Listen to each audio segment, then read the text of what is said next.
ভেঙে গেছে বাঁধ, হু হু করে লোকালয়ে ঢুকছে পানি, জলাবদ্ধতায় ভোগান্তিতে নিম্নাঞ্চলের বাসিন্দারা।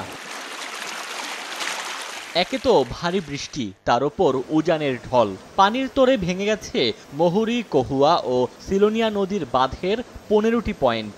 প্লাবিত হয়েছে ফুলগাজী ও পরশুরাম উপজেলার 30টি গ্রাম। বন্ধ হয়ে গেছে শহরের সঙ্গে ফুলগাজী ও পরশুরাম উপজেলার যোগাযোগ। এরই মধ্যে পানিতে তলিয়ে আছে বহু ঘরবাড়ি। আবহাওয়া অফিস বলছে, গত 24 ঘন্টায় জেলায় 399 মিলিমিটার বৃষ্টিপাত রেকর্ড করা হয়েছে। এদিকে দুর্যোগ মোকাবিলায় 132টি আশ্রয়কেন্দ্র প্রস্তুত রেখেছে প্রশাসন। পিছনে অনেক বাড়িঘর আছে, প্রায় 100 পরিবার। এদের গরু, ছাগল, হাঁস, মুরগি, ধান চাল কিছু বাঁচাইতে পারে নাই। ঘরে আন্ডা আলমারি টালমারি আন্ডা ফ্রিজ ট্রিজ রাস্তাত লইছি। আরেক বাড়িতে আমরা আশ্রয় নিছি, অন্য বাড়িতে খাওয়ার দাওয়ার সবকিছু করতেছি, বাড়িতে এমনি পানি উঠছে। আমরা এখানে ছিলাম, মুরিদি আমাদের কাজ হবে না, আমাদের গাঁও শুকাবে না, আমাদের স্থায়ীভাবে বাঁচাই। জরুরি পর্যায়ে যে যোগাযোগ করার জন্য আমরা কন্ট্রোল রুম স্থাপন করেছি।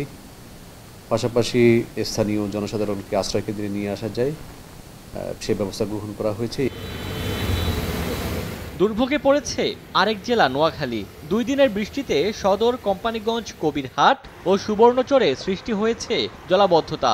ইতোমধ্যে উপজেলার মাধ্যমিক বিদ্যালয়ের পাঠদান ও পরীক্ষা কার্যক্রম বন্ধ ঘোষণা করা হয়েছে। এছাড়া বৃষ্টিতে দৈনন্দিন কার্যক্রমের ছন্দপতন হওয়ায় দিশেহারা সাধারণ মানুষ। দোকানপাট ও ব্যবসা প্রতিষ্ঠানে পানি উঠে পড়ায় আর্থিক ক্ষতির মুখে পড়েছেন অনেকে। গত 24 ঘন্টায় জেলায় বৃষ্টিপাত রেকর্ড করা হয়েছে 208 মিলিমিটার। আমাদের অনেক কষ্ট হচ্ছে বাসা থেকে আসতে যেতে, কারণ রোডে অনেক পানি উঠে গেছে। এই বৃষ্টির মধ্যে আমরা আসতে পরীক্ষা দিতে খুব কষ্ট হয়েছে। দূষিত পানি, আমরা মুভমেন্ট করতে পারতেছি না, কোর্ট কাছারি ঠিকমতো চলতেছে না, বাজার সদাইও চলতেছে না। ছেলে মেয়েদের স্কুলে যাওয়া, মানুষের জনজীবন একবার বিপন্ন হয়ে যায়। এদিকে টানা বৃষ্টিতে রাঙামাটি, বান্দরবান ও খাগড়াছড়িতে দেখা দিয়েছে পাহাড় ধসের শঙ্কা। ঝুঁকিপূর্ণ এলাকা থেকে বাসিন্দাদের নিরাপদ স্থানে সরে যেতে প্রশাসনের পক্ষ থেকে নির্দেশনা দেওয়া হয়েছে। ওমর ফারুক, সময় সংবাদ।